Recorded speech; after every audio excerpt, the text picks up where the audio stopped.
নমস্কার বন্ধুরা, আজ শেয়ার করব সম্পূর্ণ নিরামিষ একটি পনিরের রেসিপি।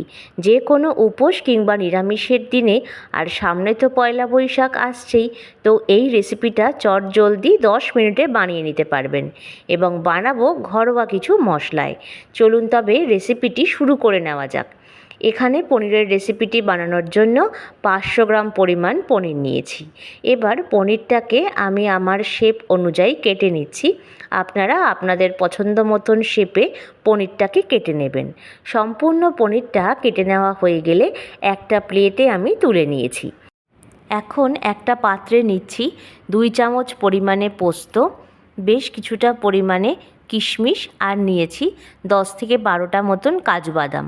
কাজু বাদাম ব্যবহার করতে না চাইলে 1.5 চামচ পরিমাণ চারমগজ ব্যবহার করে নেবেন।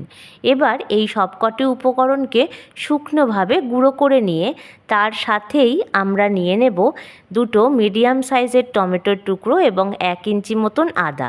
এবার সবকটা উপকরণকে একসাথে একটা স্মুথ পেস্ট তৈরি করে নেব।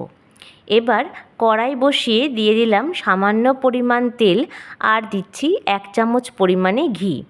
এবার ঘিটা বেশ সুন্দরভাবে গলে গেলে এর মধ্যে আমি দিচ্ছি 1/2 চামচ পরিমাণে লবণ। লবণটা ভালো করে গরম হয়ে গেলে একে একে পনিরগুলোকে তেলের মধ্যে ছেড়ে দিচ্ছি। এখন পনিরটাকে বেশ উল্টে পাল্টে নাড়াচাড়া করে ভাজা করে নেব। গ্যাসের ফ্লেমটা মিডিয়ামে রেখে পনিরটাকে সামান্য নাড়াচাড়া করে ভাজা করে নিতে হবে। আজকে যারা আমার চ্যানেলে প্রথম ভিজিট করছেন তাদেরকে অসংখ্য ধন্যবাদ এবং চ্যানেলটিকে সাবস্ক্রাইব করে আমার প্লিজ পাশে থাকার অনুরোধ রইল। একটা ব্যাচের পনির ভাজা হয়ে গেলে দ্বিতীয় ব্যাচের পনিরটা আমি দিয়ে দিলাম। যেহেতু অনেকটা পনির, তাই আমি 2টো ব্যাচে ভেজে নিচ্ছি। এই ব্যাচের পনিরটাও আমার ভেজে নেওয়া হয়ে গেছে। এবার সেটাকেও আমি একে একে তুলে নিলাম। পনির ভেজে নেওয়া হয়ে গেলে যেই তেল থাকবে তাতে ফোড়নে দিচ্ছি 4টে এলাচ, 4টে লবঙ্গ, একটা দারচিনি স্টিক আর একটা শুকনো লঙ্কাকে ফাটিয়ে দিয়েছি। বেশ সুন্দরভাবে ফোড়নটা ভেজে নেওয়া হয়ে গেলে এইবার যেই পেস্টটা আমরা বানিয়ে রেখেছিলাম সেটা দিয়ে দিচ্ছি। এখন এটাকে বেশ ভালোভাবে নাড়াচাড়া করে নেব। মোটামুটি 1 থেকে 2 মিনিট অবধি মশলাটাকে তেলের সাথে নাড়াচাড়া করে ভালোভাবে কষিয়ে নিতে হবে। পুরনো বন্ধুদের আমার তরফ থেকে জানাই অনেক অনেক ভালোবাসা আমাকে এতটা এগিয়ে নিয়ে যাওয়ার জন্য। দেখুন বন্ধুরা, নাড়াচাড়া করতে করতে মশলার থেকে জলটা বেশ কিছুটা শুকিয়ে আসবে। ঠিক তখন বেশ কিছু রেগুলার মশলা দেব। দিচ্ছি 1 চামচ পরিমাণে লবণ, সামান্য হলুদ, 1 চামচ ধনের গুঁড়ো, 1/2 চামচ পরিমাণে জিরের গুঁড়ো, দিচ্ছি 1/2 চামচ পরিমাণে লাল লঙ্কার গুঁড়ো আর সামান্য পরিমাণ কাশ্মীরি লাল লঙ্কার গুঁড়ো। এখন মশলার পাত্র ধুয়ে সামান্য জল দিয়ে এবার মশলাটাকে আমরা বেশ ভালোভাবে কষিয়ে নেব। সামান্য জল দিলে তলায় লেগে যাওয়ার কিন্তু সম্ভাবনাটা কম থাকে।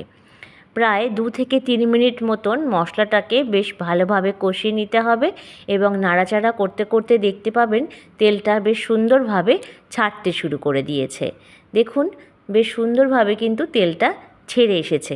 এখনও আমাদের 1 থেকে 2 মিনিট মতন ভালোভাবে কষিয়ে নিতে হবে।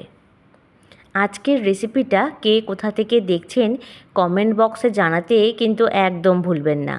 আপনাদের যদি আমি ধন্যবাদ জানাতে পারি আমার ভীষণ ভালো লাগবে।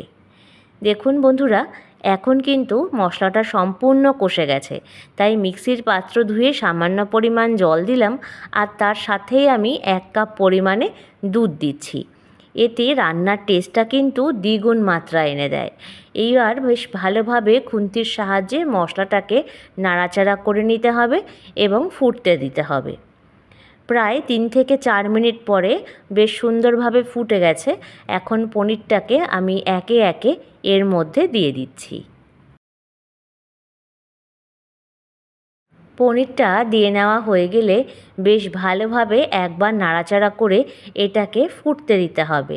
মোটামুটি 2 থেকে 3 মিনিট পরে এটা যখন কালারটা আস্তে আস্তে চেঞ্জ হবে তখন একবার বেশ ভালোভাবে নাড়াচাড়া করে নিয়ে এবার এর মধ্যে বেশ কিছু উপকরণ দেব। দিচ্ছি সামান্য পরিমাণ একটু কাসুরি মেথি, আর তার সাথেই আমি দিচ্ছি হাফ চামচ পরিমাণে চিনি যাতে স্বাদটা ব্যালেন্স হয়, আর সামান্য পরিমাণ গরম মশলার গুঁড়ো। তারপরে খুন্তির সাহায্যে এটাকে একবার ভালোভাবে নাড়িয়ে চাড়িয়ে মিলিয়ে মিশিয়ে নেব। তো কে কে এইভাবে বাড়িতে পনির বানিয়ে থাকেন অবশ্যই কমেন্ট বক্সে জানাবেন। আর নামানোর আগে দিচ্ছি 1 চামচ পরিমাণে ঘি। তারপর গ্যাসের ফ্লেমটাকে অফ করে দিয়ে এটাকে স্ট্যান্ডিং টাইমে রেখে দিতে হবে। বেশ কিছুক্ষণ পরে পনিরটাকে আমি একটা প্লেটে পরিবেশন করে নিচ্ছি। তাহলে দর্শক বন্ধুরা, আজকের রেসিপিটি কেমন লাগলো কমেন্ট বক্সে জানাতে ভুলবেন না। যদি ভালো লেগে থাকে লাইক, শেয়ার এবং কমেন্টস করবেন। আর নতুন বন্ধুরা চ্যানেলটিকে সাবস্ক্রাইব করে আমার প্লিজ পাশে থাকবেন। প্রত্যেকে ভালো থাকবেন, সুস্থ থাকবেন, অনেক আনন্দে থাকবেন। রেসিপিটি এতক্ষণ দেখার জন্য অসংখ্য ধন্যবাদ। তাই আসছে সামনের পয়লা বৈশাখে চটপট এই রেসিপিটি বানিয়ে ফেলুন। আশা করি বাড়ির সকলের ভীষণ ভালো লাগবে। সকলে ভালো থাকবেন।